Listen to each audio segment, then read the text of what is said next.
लाखों ओपी क्षेत्र के एक गांव में, मैं गांव का नाम नहीं लूंगा, वहां पर एक वंचित समाज की बहन जो चर्मकार समाज से आती है, हिंदू लड़की को आज से नहीं कई पिछले वर्ष भी उसके परिवार की एक लड़की को उसी परिवार का मुसलमान युवक उसके ऊपर आक्रमण किया, उसके साथ छेड़छाड़ करता था। पिछले वर्ष भी प्राथमिकी दर्ज हुई, कोई कार्रवाई मुसलमानों के ऊपर नहीं हुई।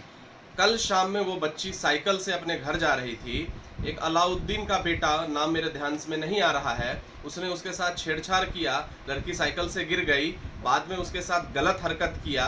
कुछ लोग आकर के उसका जान बचाए। वो लड़की वहां से भागी, अपने घर वालों को बताई। उसके घर वाले थाना आ रहे थे, रास्ते में उसके परिजन मिले, उसके परिजनों से शिकायत की तो परिजनों ने उल्टे लड़की के परिवार वालों को के ऊपर जानलेवा हमला किया, सर फोड़ दिया, अंदरूनी चोट दिया।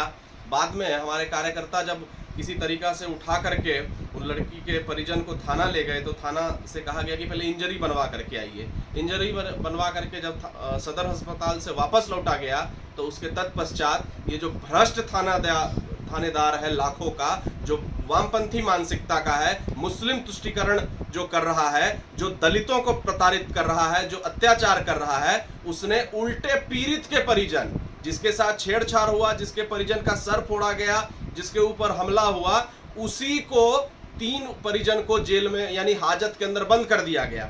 सुबह में सूचना मिली, हमारे कार्यकर्ता जब थाना पर पहुंचे तो उनको भी डांटा फटकारा गया कि इस मामला को शांत करना चाहिए। और मामला को शांत करने के लिए उसने क्या कहा कि एक राजा नाम का दलाल है जो वही शाहपुर गांव का है, उस दलाल को तुम रुपया दे दो तो इस तीनों को छोड़ा जाएगा। हमारे कार्यकर्ताओं के द्वारा जब पूछा गया कि इसके ऊपर कोई आवेदन नहीं है, तो आवेदन नहीं है तो थोड़ा देर में हम मुसलमानों से आवेदन मंगवा करके भी देंगे। मैं पूछना चाहता हूं बिहार प्रशासन से, बिहार सरकार से कि बेगूसराय का हिंदू क्यों नहीं सुरक्षित है? क्यों यहाँ के लाखों थाना का थानेदार मुस्लिम तुष्टीकरण कर रहा है? क्यों हिंदू समाज के दलित भाइयों पर, दलित बहनों पर जो उत्पीड़न हो रहा है उस पर किसी प्रकार का कोई स्टेप नहीं लिया जा रहा है? हम थानेदार को कहना चाहेंगे कि विश्व हिंदू परिषद बजरंग दल चुप रहने वाला नहीं है। हम कानून का सम्मान करते हुए ईंट का जवाब पत्थर से देंगे। हमारे किसी भी वंचित समाज के भाई, हिंदू समाज के कोई भी भाई बहन पर कोई आक्रमण होगा, विश्व हिंदू परिषद बजरंग दल इसका मुंह तोड़ जवाब देगा। हम लॉकडाउन का सम्मान कर रहे हैं, लेकिन लॉकडाउन का ये मतलब नहीं है कि हमारे हिंदू बहन के ऊपर कोई विधर्मी अगर कोई हमला करेगा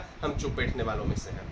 अभी आपने जिस राजा का जिक्र किया है, क्या है उसका इतिहास? उसका क्रिमिनल इतिहास है। जब उसी थाना पर बीरबल नाम के दरोगा रहते थे और उस दौरान भी उसके ऊपर क्रिमिनल एक्ट पे केसेस हुए हैं, वो फरार रहा है, कई सारे हमलों का है। अभी मैंने आपको वीडियो भी भेजा है कि वो थाना में आज अंदर घुस रहा है, बाहर निकल